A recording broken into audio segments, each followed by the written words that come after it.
Hey everyone. So recently I did a video about a couple of my problems with my Winnebago View, and I mentioned that video I was going to buy a fifth wheel, and this is the Reflection 360 MKS. I don't remember the number on the dumb thing. 380 MKS. Anyway, it's a kind of a nice floor plan. I might do a video about that later, but I thought I'd do a few videos about a problem that I've had. First, I thought I might just do a quick walk around. So this Reflection has 3 slide outs, and what makes it a little unique is it has a desk in it, so it makes for a nice place for me because I have a place to work. It's got what's called a east-west bedroom, and I think I can show that over here. That just means the bed's turned horizontally and it has a slide out, so the bedroom's quite a bit larger. But what I thought I'd talk about is the problems I have, because we've got the RV, basically it's in St. George for the winter. And it does get cold enough in St. George that freezing pipes might be a problem. And so one issue I've had is to how do I make sure I don't run out of propane? And I thought I would do a quick video about the first step I took, and I've actually taken 3 separate steps, and I'll probably do the other steps in a separate video. But the first thing I wanted to do is put in a way that I could monitor my propane levels remotely. And that's always been touchy, but there's actually a pretty good solution to that.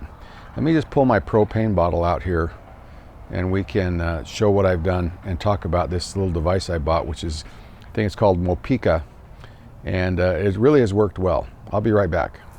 So I've got my propane tank off here, and as you can see on the bottom, I have this little device. It's pretty cool because it just hooks on magnetically. I've driven a few miles with it without it falling off, but I think on a long trip I'll take it off. You just basically try to get it in the middle of the tank, and it sticks pretty good. They give you some little metal adapters to put on the tank so it gives you a little more clearance when you set it on the ground. They broke really easy. What I recommend is the tank halo that I bought, which gives it a little more space. Something on gravel, it still might hit that. But basically all you do is clip that on, and then you link it to the app on your phone, and then you have to add what's called a bridge, and we'll talk about that in a minute. And once you do that, you can monitor your propane level. It's pretty accurate. It's kind of interesting how it changes. Like, this tank's been empty for a few days, but now it says 13%. I think it's because it's warmer where we just moved the trailer, it's warmer now. But overall, it's accurate enough. I can tell at home when my tanks are getting low how much propane I've been using, and I know if I need to figure out how to get more propane in based on if the temperature is going to get too cold or not. So let me sit down, and I'll get inside and we'll open up the app and just kind of show you how it works. And you know, like I said, it's not that expensive. It's really a useful device if you're trying to monitor propane, especially if you're trying to monitor it remotely. It's certainly better than trying to tap it or any of the other things. It's much more accurate than the gauges that you put on. So let's head inside and we'll take a look at the app. Okay, so once you get the devices, basically they connect to Bluetooth through your phone. And so as long as you're close to those, they work. There's a nice app, and I'll maybe show that real quick. It gives you an update. It updates every 10 seconds or less often, or more often if you want it to. I'm not sure why they do it that often. It seems like they could update every 5 minutes would be more than adequate, or even 10. I'm not sure why they have to update every 10 seconds. But from what I understand, the battery will last quite a while. The other piece of this puzzle is called this Mopeka bridge. And what it does is once you, using the app, once you hook it up to the device, it will upload to the cloud the current status. And I have it do that once an hour. So I can get on it any time of day and see how much propane I have in both of my tanks relatively easily. Now, it's not 100% accurate. I found that if I don't place the sensor on right, it'll try to tell you, but like the left tank has been empty, and it still would say 17% and then would say 9%. But anyway, by adding the bridge, I can monitor the propane level from my house, and it works really well. Now let me just take a quick tour of the app for you, and then we'll wrap this up. Okay, let's just take a look at the app really quick. I'm not going to go in the installation process. It's very straightforward. Basically, you just connect the sensors by Bluetooth to your mobile device. You connect the bridge to your mobile device, and then that will automatically connect it to the sensors as well. You connect your bridge to the internet, and that allows you to upload the cloud data.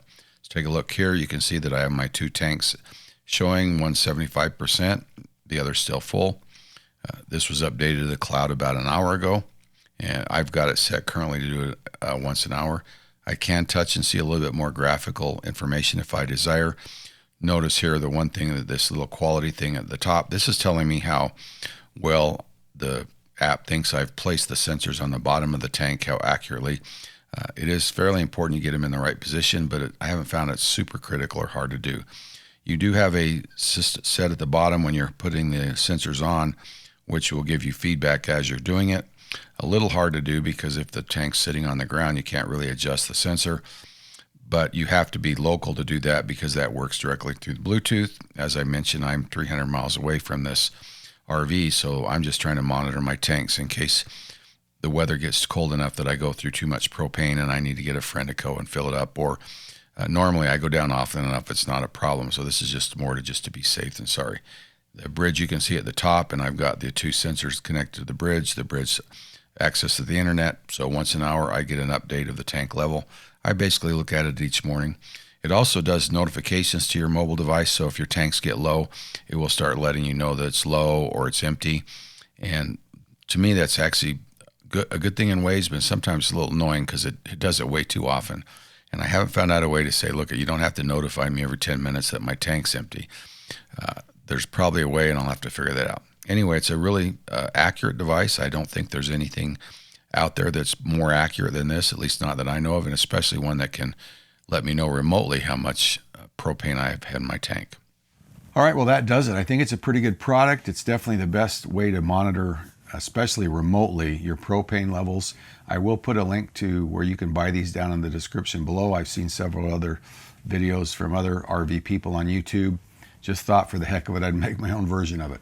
Anyway, I'll be back with part 2 of my plan, and that's to install a different thermostat so I can also control the level of the heat in my RV remotely. So on days where I know the temperature is only going to get down to 40 degrees or so, I can just turn the heat off. But on nights I know where it might get below freezing, I can turn the heat to 50, 55, whatever I think is necessary to keep my pipes from freezing. So I'll be back with that video later. See ya.